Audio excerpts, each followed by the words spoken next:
This is John for the Everyday Fan Sports. Today, I have the pleasure of being on the beat with an old friend, a dear friend, Barb Jordan. How are you, Barb? I'm good, John. It's so good to see you again, to have this opportunity. Thank you. Well, we appreciate you being on. Now, properly introduction, you are a softball legend. You were a player, you're a coach, you're a speaker. You've done a lot of things, a broadcaster. You've done a lot of things in softball. Now you just told me before we got on the air that you're doing something full time. So take us back a little bit. Tell us about Always Bev. Well, Always Bev began in fall of 2018. That summer, my sister's killer was released from prison after serving just over 30 years for murdering her. And when he was released from prison, I just thought to myself, I've got to let people know there's people like him and others that are just mixing in among us. And as good Samaritans, we have no idea who these predators are. So I launched Always Bev, which stands for Always Be Vigilant, in efforts to educate people about warning signs, about concerning behavior, about the different types of predators, and about environments that are vulnerable, and that when we are in those environments, to always have a plan, to always plan for the what if moments to keep everybody safe. No, Bev, or Barb, I'm sorry. Barb, I've known you for a lot of years. I know how well you prepare for everything. How did you prepare to start the thing, to start Always Bev? What kind of programs, what kind of training did you do? That's a great question. For self-defense, I was trained in Krav Maga, and that self-defense just basically gave me the tools. So at the conclusion of my class, the first half is a presentation, PowerPoint, but the second half is self-defense. And that training allowed me to teach the participants simple skills: how to break out of a grasp if somebody grabs your wrist, how to put your thumb in somebody's eye, how to take the palm of your hand and thrust it up into somebody's nose. Whatever it is, it's not technical. Sometimes I watch social media. I like to watch the social media and the self-defense, but a lot of it is so technical. And I just try to put it into, what about the everyday normal person, male or female? What can they do if they were ever attacked? And although I love jujitsu and all those other things, you really have to practice that over and over and over and over again to get those skills down, which I think is excellent. If you have the time to do it, I highly recommend it. But what about for the moms, the moms of three, or a single woman who just started a full-time job, whatever it is? What can they do with these self-defense skills to stay safe? And those are the skills that I implement in my class. And then as far as the instruction and what I teach in my class, I'm very fortunate. I have excellent consultants from, retired lieutenants, retired sergeants.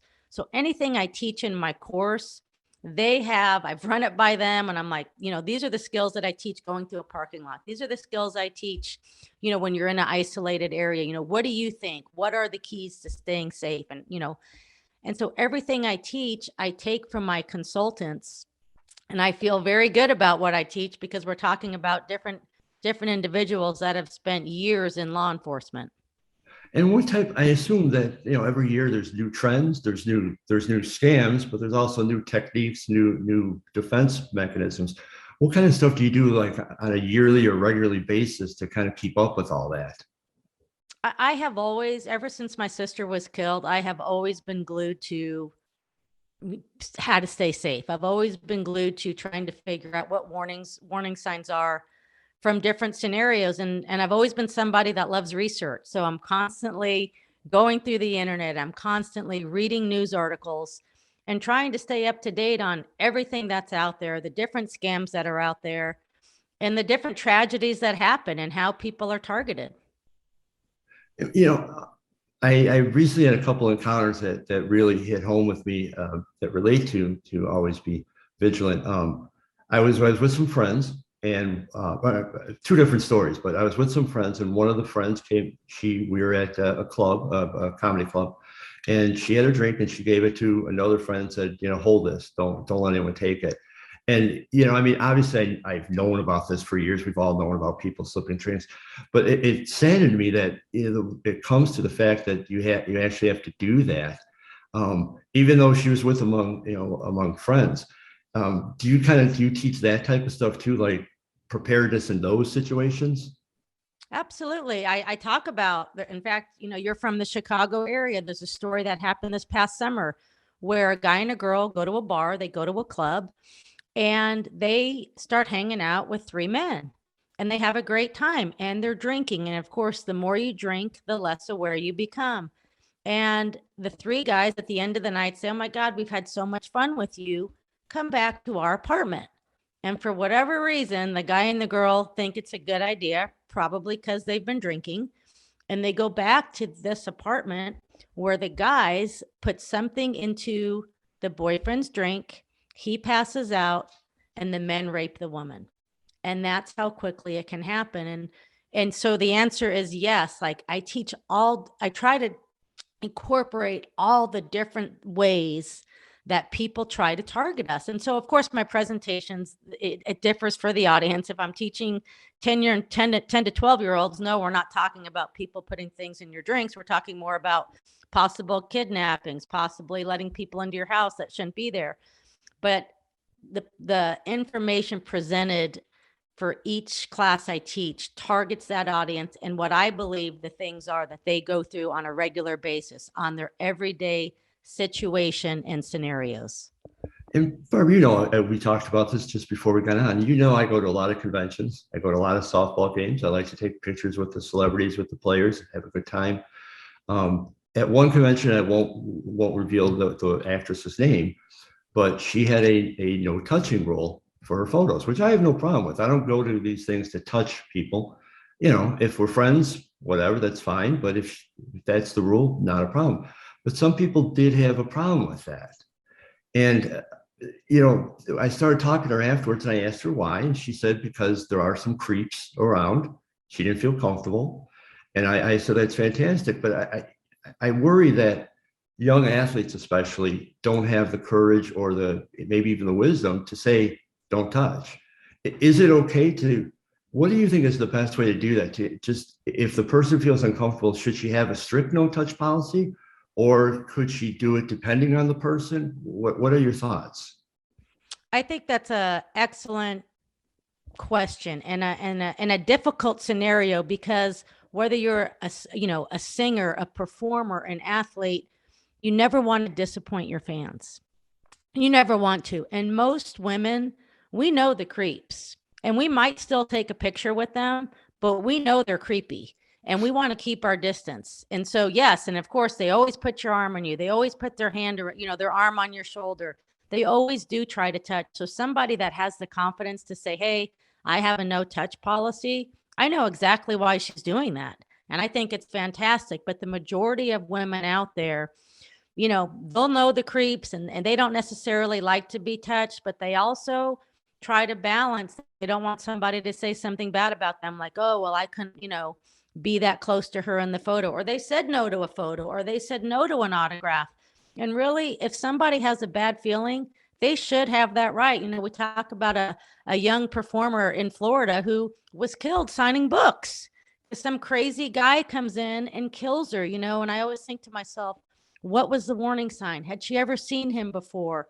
And it does happen. These guys come and they'll come to different events and they always want a picture, and they already have their picture. So why are they there again? Why do they want an autograph again? Why do they want a photo again? And the answer is because they want to be close to them, because they have some sort of infatuation and they want to be close to them. And you're around softball a lot. Trust me, those players are like, "That guy creeps me out," or "Watch out right here." And they might give them the photo op, but their intuition is alive and kicking with some of these people. Yeah. The scary thing is if they miss it. The scary thing is if they're not really paying attention to their intuition. So do you think the best advice would be for a man or a woman, I guess, in that position, because it does happen to men too?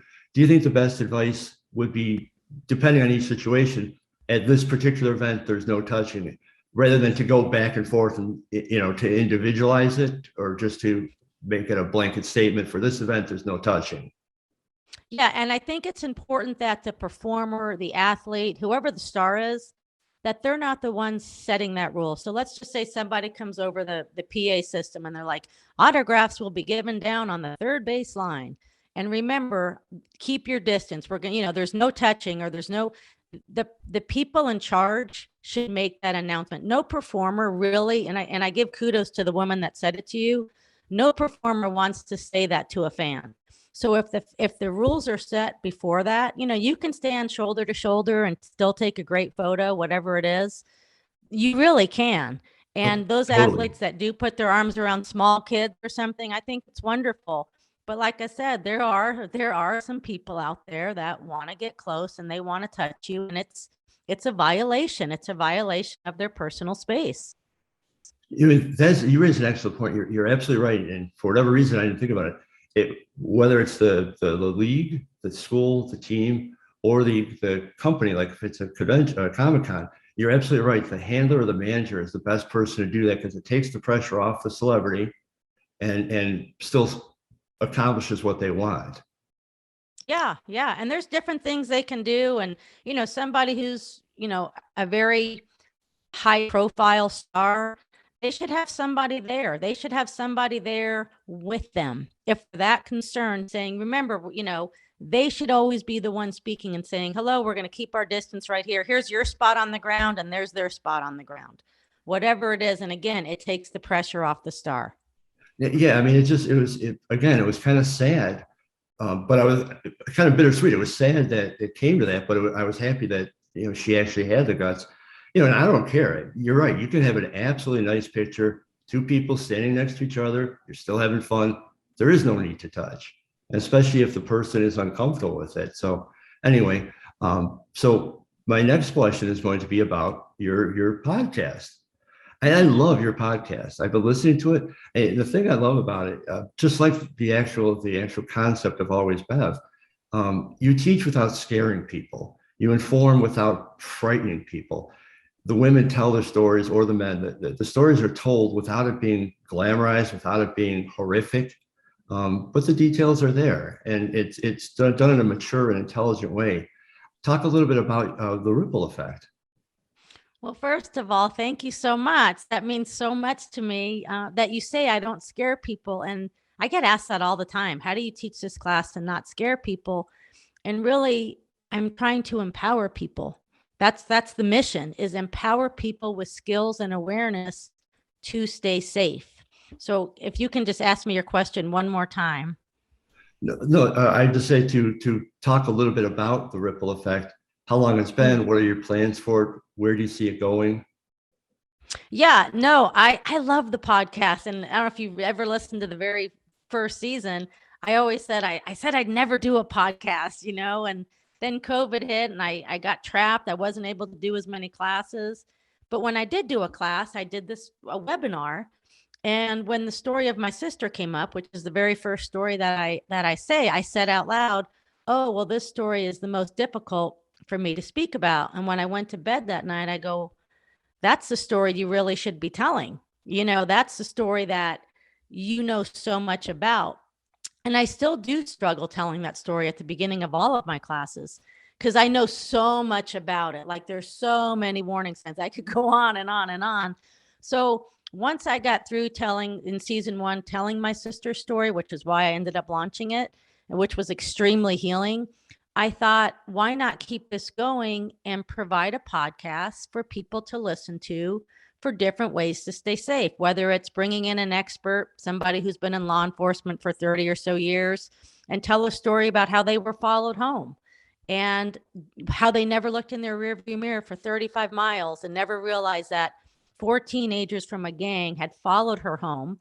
And when she got out of her car, they just opened fire on her, and the story it's very simple, is we should all take a glance in our rearview mirror. You don't have to drive for 30 miles and look in your rearview mirror, but when you get off the freeway, is that person getting off the freeway? And when you make a right, is that person making a right? And when you make those are the things. If we just take seconds out of our day, we can make sure that we're safe. And that's how we don't live in fear. I think what's fearful is when people always say, well, isn't that scary? And I always say, what's scary is if you were ever attacked. That'd be scary. Never seeing it coming, I think, is the most scary thing that could ever happen. So the podcast is about awareness. And if we can all take during the day, whatever we're doing, choosing a parking spot, which gas pump do you pull into, whatever it is, which person do you let into your life? You know, those are the things like, what are the warning signs? And if there are none, great decision. If there are some, you might want to think about, the decision you're about to make. No, that's an excellent point. And I'll tell you another quick story. I was out last week with a bunch of friends downtown Chicago. I mean, I'm in shape. I'm in decent shape, but I'm a little older. I don't want to get rolled by young people or anything, on the lookout for anything. And as I'm walking, I hear footsteps behind me, and I wasn't afraid. I didn't like freak out or anything. But in my mind, I swear to you, it said, be vigilant. See, stop for a second, see if the person behind me stops. And the person kept going. And I went, okay, that's fine. That's great. But the fact that, I through you, actually, it kind of ingrains in my head to kind of be aware of that stuff. And I think everybody really should, man, woman, young, old, just kind of be aware of your surroundings. And I think that's really what you're teaching, not to be afraid of everything, but to just, be aware again. I hate to keep pounding that point, but that is the point. Yeah, and thank you for sharing that story. It is like, if you're aware of your surroundings and you're moving about and you're like, hey, wait a minute, why is this person walking so closely behind me? That's weird. I always say, whenever you say the weird word, I'm like, stop for a second. If something's suspicious, stop for a second. And so you stopped. I would tell somebody else, hey, depending on where you are, hey, hang a right and go into the store. Hey, cross the street. Hey, stop, change directions, whatever it is, go to where there's people. Doesn't take a long time. And what you did was excellent, because that was being vigilant, because you wanted to make sure that nobody was going to surprise you, come up from behind you, put a pistol in your back, ask for your wallet, just like that. It takes seconds. You just don't know. That's the thing. So Right. being aware of where you are, your surroundings, your situation, it's crucial. It could be life-saving. So Yeah. what is next for you and for Always Bev? Oh, well, so at the end of June, I decided to do Always Bev full time. And this fall, I put together a tour. I travel about every other week. I started in California the first week in October. I did 5 classes in 5 days, came home, have a week off. Then I went to Chicago, did 3 classes in 2 days, came home. I have this week off. I'm doing classes locally now. And then next week, I head back out to a different part of California. I'm going to Iowa, Alabama, back to California, where I'm doing all the sororities on the campus at Cal State Northridge. And I love it. Like, when I'm doing, it's hard work, because we talk about tragic things, and how do we learn from it? So emotionally, it's very draining, but it's so awesome to see how well received it is, and to hear the thank yous, and to see people think differently, like you, just like, hey, wait a minute, is somebody behind me? Or I did a webinar the other night. There was over 100 people on it, and the different people that wrote me, and they're like, thank you so much. I talked about, like, how safe is your home? And if you have an alarm, what percentage that you won't be targeted. But if we're all broken into, that most over 70% of thieves start in the bedroom. Why do we put all of our most valuable things in the master bedroom? Maybe we should put them somewhere different. Are they going to look up in a pot in the kitchen? If they had a lot of time, they would. But if it's just something really quick where they're going for a quick steal, they're probably going to start in the bedroom. You get people to think differently and to break their routines, and it helps them stay safe. And it's funny because once you do that, once you get to that point, you actually feel less afraid. Mm-hmm. As you would say, you feel empowered, you feel educated, and you're still going to have a little fear factor in there, but you don't live in fear. And that's the beauty of I think of what you teach, what you talk about, what your podcast discusses, and that's, I think, is the real beauty of what you do. Thank you so much. Before I let you go, tell everybody where they can find out more information about you, your podcast, Always Bev, all of it. Awesome, John. My website is alwaysbev.com. My social media is always_Bev or always be vigilant. I'm always posting from my classes, taking short videos, showing self-defense techniques, and how these people can implement them, and how well they and easy they are to understand what we teach. And again, knowing a plan, like in the courses, we talk about eyes, nose, throat, and groin. Like if everyone knew that if you hit somebody in the eyes, nose, throat, or groin, those are the 4 places. If you fight somebody in their body, it's going to be very difficult to get away, especially if they're stronger than you. But if you have a plan, those are the things I post on my social media. Have a plan. If you have a plan, you can stay safe. Well, Barb, I appreciate your time. I appreciate you coming on and sharing that with us. And I really appreciate everything you do. Again, not just for women, but for anybody out there. Just always be vigilant. It's such an important message. And even if we had nothing new to discuss, I would bring you on a regular basis just to pound the message in. I think it's a very important message. And I definitely will be talking to you again. Hey, I love it. Anytime I can be a part and do something with you, John, I'm all for it. I also want to say I love your shirt. Thanks for repping. I do love the shirt, and I encourage everyone to get it. And it's a small reminder for everyone to be vigilant, and for everyone that sees it to be vigilant. Yeah. So, Barb, I really I appreciate your love it. time. Thank you again, and you have a great day. All right, my friend. Thanks, John. Thanks.